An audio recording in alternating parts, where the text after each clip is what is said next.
ज्ञान गंगा में आपका स्वागत है। आज मैं आपका बताना चाहता हूँ कि आदमी की अपेक्षा जानवर जो होते हैं वे हमारे लिए बहुत अधिक वफादार होते हैं। इंसान में माल जिसका खाता है, गीत जिसका गाता है, उसी के सीने में भोंकता कटार है। और जानवर में रहता है भूखा भी, खाता है कोड़ा भी, फिर भी अपने मालिक पे करता नहीं वार है। आदमी से जानवर ज़्यादा वफादार है। जी हाँ, मैं आज आपको एक जानवर की वफादारी का किस्सा बताना चाहता हूँ। मेवाड़ के महाराणा प्रताप अपने दरबार में बैठे हुए थे। तभी गुजरात से घोड़ों का एक व्यापारी 3 घोड़े लेकर उनके दरबार में आया। एक का नाम था अटक, दूसरे का नाम था चेतक और तीसरे का नाम था त्राटक। ये तीनों घोड़े दिखा करके राणा से बोला कि ये जानवर बहुत वफादार हैं, इनको खरीद लीजिए। राणा ने कहा कि इनके वफादारी की कोई मिसाल दिखाओ। तो उसने सबसे बड़े घोड़े अटक को कीलें गाड़ करके बड़ी बड़ी खूंटे और बांध दिया रस्सियों से। उसके पैर बांध दिए कि वो हिल भी नहीं सके और फिर दूर जाकर चीखा। उसके चीखते ही अटक उसको बचाने के लिए दौड़ा, लेकिन वो खूंटे इतने मजबूत बंधे हुए थे कि वो रस्सी नहीं उखाड़ सके। रस्सी से वो उखड़े ही नहीं और घोड़े ने जब जोर लगाया तो उसके दोनों पैर रस्सियों में ही रह गए और घोड़ा के पैर दोनों उखड़ गए। इतना वफादार उसकी ये स्थिति देखकर महाराणा प्रताप ने कहा कि जो 2 घोड़े बचे हैं उन्हीं को हमें दे दो। और उन्होंने चेतक को स्वयं पसंद किया, अपने लिए रख लिया और त्राटक को अपने भाई शक्ति सिंह को दे दिया, क्योंकि शक्ति सिंह भी वो घोड़ा लेना चाहते थे। चेतक की वीरता के किस्से मशहूर हैं। हल्दी घाटी में चेतक ने वो करतब दिखाया जो आज तक किसी ने नहीं दिखाया। रणबीच चौखड़ी भर भर कर चेतक बन गया निराला था। राणा प्रताप के घोड़े से पड़ गया हवा का पाला था। जो तनिक हवा से बाग हिली लेकर सवार उड़ जाता था। राणा की पुतली फिरी नहीं तब तक चेतक मुड़ जाता था।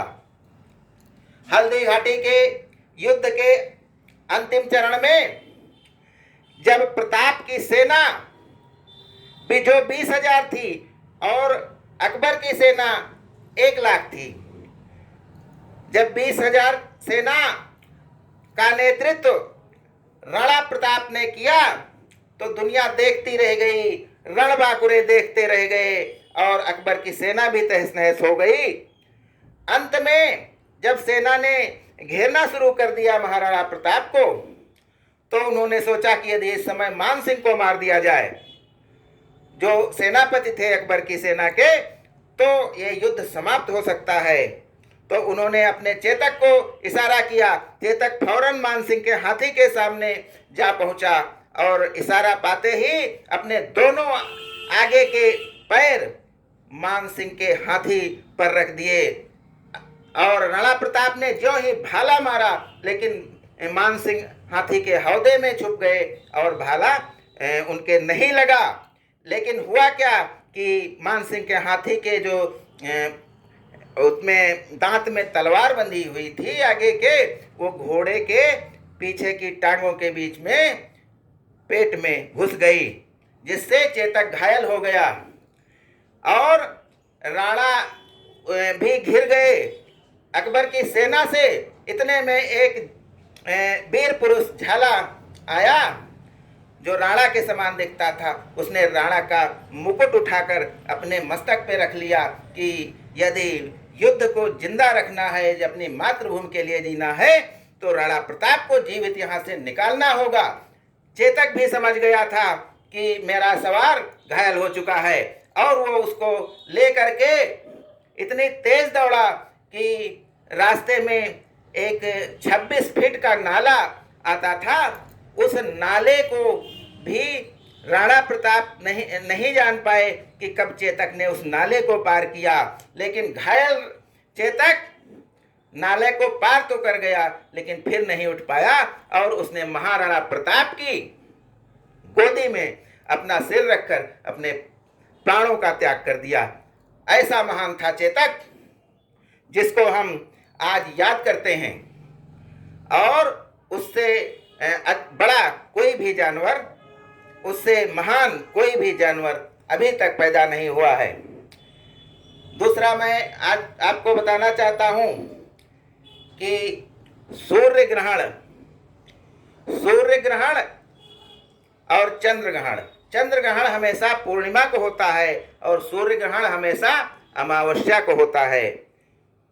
ये दो बातें, और हमारी जो तीसरी बात है कि हमारी जो पृथ्वी है वो जो घूम रही है अपनी धुरी पर, तो इसकी गति क्या है। तो ये हमारी पृथ्वी 1 घंटे में 16 किलोमीटर 1600 किलोमीटर अपनी धुरी पर घूम जाती है। तो इस प्रकार से हम अपने ही धुरी पर, यानी अपनी ही पृथ्वी पर खड़े हुए हैं और विश्राम कर रहे हैं, बैठे हैं।